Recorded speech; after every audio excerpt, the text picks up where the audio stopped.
Nah, menurut saya ini juga merupakan suatu koreksi yang lebih baik, untuk diperbaiki ke depannya oleh pihak rumah sakit, bahwa sekalipun, masyarakat menggunakan BPJS untuk pelayanan kesehatannya, ya apa salahnya pelayanannya itu ya benar-benar melayani seperti itu.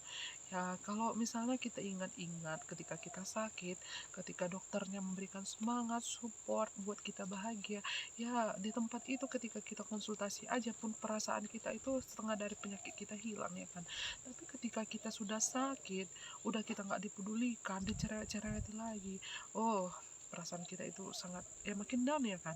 Ya itulah sedikit maunya ya pemerintah lebih memperhatikan bagaimana pelayanan kesehatan sebenarnya ke masyarakat, apalagi untuk kami pengguna BPJS. Nah, oke, setelah itu ya saya lupa ketika saya, eee, disarankan untuk rawat inap di rumah sakit atau OMNIM untuk menjalani prosedur BPJS. Jadi, saya diminta untuk apa namanya, puasa selama 12 jam, karena kalau operasi itu saya mengalami, apa namanya, ya harus harus betul-betul berhenti semuanya metabolisme tubuh. Jadi diharapkan pasien yang akan operasi itu harus benar-benar, melakukan puasa seperti itu. Jadi saya pun menjalankannya tanpa minum, tanpa makan.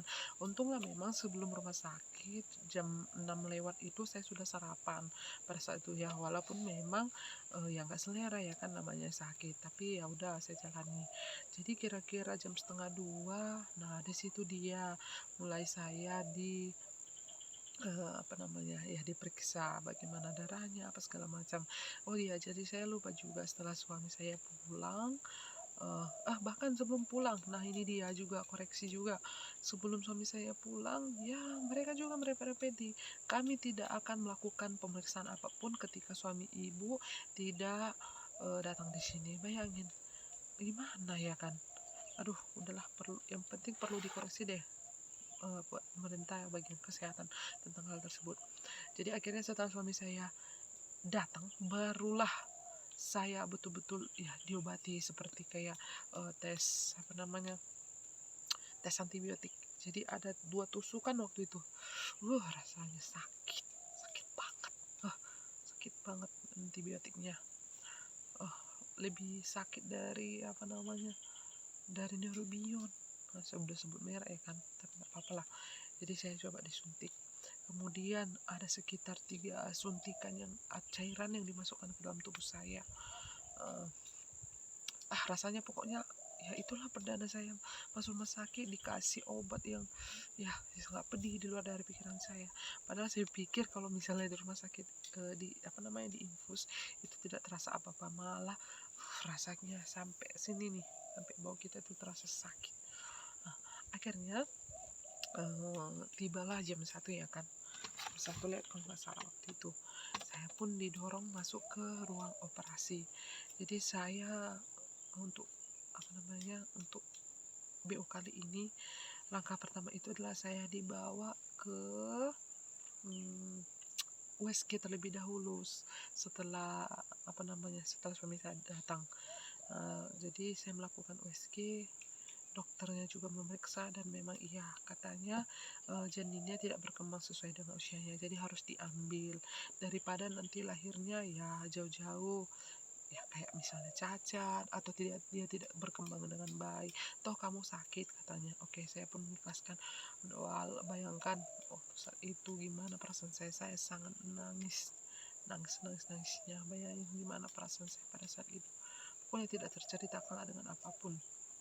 Akhirnya saya kembali dari ruang USG ke, ruangan IGD tadi karena kebetulan kalau pasien BPJS, kalau mau langsung dirawat inap dan ditangani, itu harus masuk ke ruang IGD. Dan saya pun kembali menginap di ruang IGD dan perasaan saya ya, ya mulai memang mendingan karena mungkin kan sudah masuk cairan infus agak sedikit lebih segar ya kan. Dan tibalah waktunya jam 1, saya dimasukkan ke ruang operasi dan suami saya disuruh membeli pampers, sarung plastik, dan ya itulah dia. Pokoknya suami saya disuruh tiba-tiba membeli itu. Dalam posisi saat itu Saya pun langsung disorong ke ruang operasi.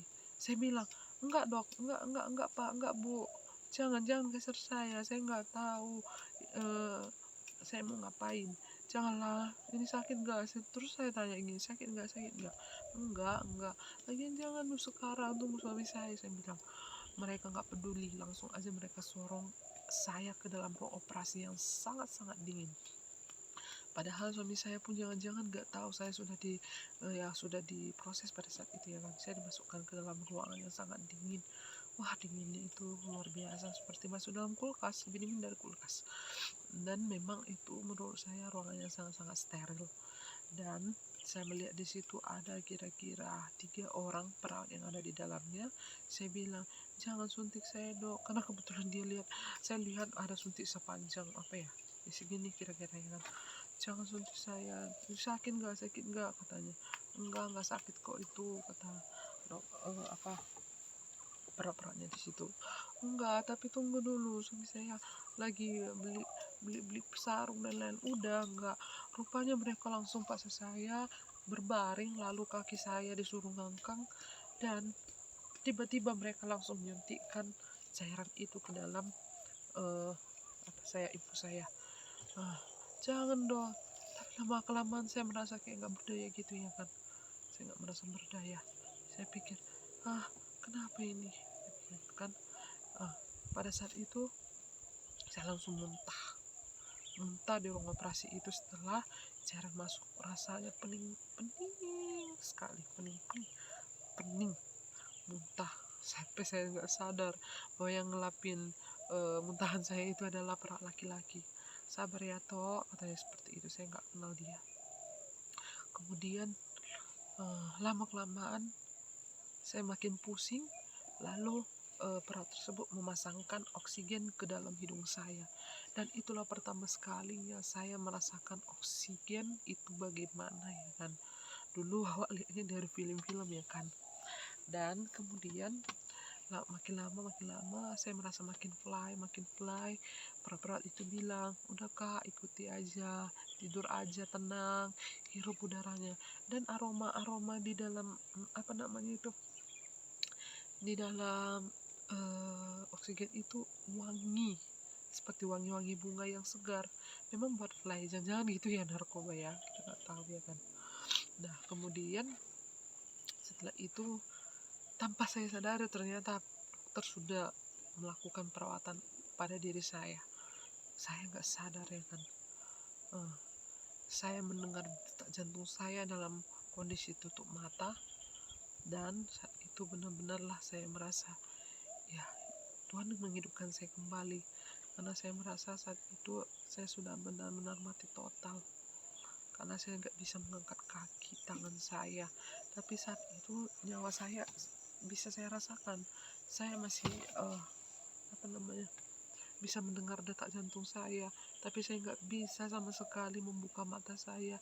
Saya tidak bisa merasakan gerakan tangan saya betul-betul mati rasa. Dan otak pikiran saya itu, saya memang mendengar suara tangisan-tangisan bayi, namun tidak sama sekali mendengar suara-suara manusia di dalamnya. Dan awalnya sih setelah saya tutup mata ya kan, saya pikir mungkin menunggu reaksi obatnya itu berjalan di tubuh saya gitu, atau bereaksi di tubuh saya. Rupanya selama saya berpikir demikian, dokter sudah ngerjain saya. Saya sudah diproses, saya sudah dikuret, sudah disedot. Saya sadari, dan saya dengar detak jantung saya coba bangun, kok gak bisa. Tangan saya pun menggenggam, gak bisa. Saya pikir itu hanya di film-film, ternyata itu beneran. Seperti itu. Saya gak bisa bangun. Yang saya ingat waktu itu adalah wajah mama dan papa saya. "Mama, papa, tolong Eva, seperti itu. Aku minta tolong kepada mama, papa. Tapi gak bisa bangun. Saya berulang-ulang menjerit-jerit dalam tubuh saya. "Tolong Tuhan Yesus, tolong hidupkan saya. Mama, papa." Saya teriak-teriak pada mama, papa saya. Gak ada yang mendengarkan. Terus saya teriak, memanggil nama suami saya. Sayang, saya gak bisa bangun. Sayangku, Alek, dengar aku, tolong aku." Disitulah saya merasakan memang saya benar-benar sudah dipanggil Tuhan. Akhirnya karena saking stresnya, saya ingatlah wajah mereka, mama, papa, dan suami saya. Kemudian adik-adik saya, Gilbert dan Tian. Saya ingat semuanya. Saya bilang sama Tuhan, Tuhan, mungkin aku sudah di dalam atau di pintu kematian. Tuhan, ampuni saya, Tuhan Yesus, ampuni. Tapi Tuhan, kalau memang rezekiku, Tuhan Yesus, izinkan aku menemui mereka lagi. Izinkan aku melihat mukanya lagi. Aku sudah lama gak jumpa mama papa. Itulah doaku pada saat itu. Nah, kemudian akhirnya setelah saya bilang amin, benar-benar saya bangkit. Mata saya terbuka. Saya lihat semua asbes seperti menimpa saya. Kepala saya sakit dan kemudian saya muntah lagi.